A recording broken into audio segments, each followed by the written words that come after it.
சிவபெருமானை குருவாக ஏற்றுக்கொண்டு வாழ்க்கை பயணம் ஆரம்பித்து விட்டால் எல்லா துன்பங்களில் நின்றும் எல்லா கர்ம வினைகளில் நின்றும் வெளியில் வர்றதுக்காக எல்லா வழிகளையும் காண்பித்து கொடுப்பார் சிவபெருமான். கஷ்டங்கள் வரும்போது கலங்கி நிற்காத நண்பர்களே, கஷ்டங்கள் தான் நம்ம கர்ம வினைகளை கழியதுக்காக அடையாளம்.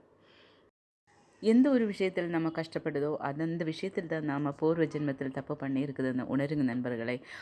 இந்த ஜென்மத்தில் அந்த தப்பு நாம் மறுபடியும் ஆவர்த்திக்காதீங்க. அது மறுபடியும் நம்ம பண்ணும்போது நம்ம கர்ம வினைகளும் அதிகமாகும்.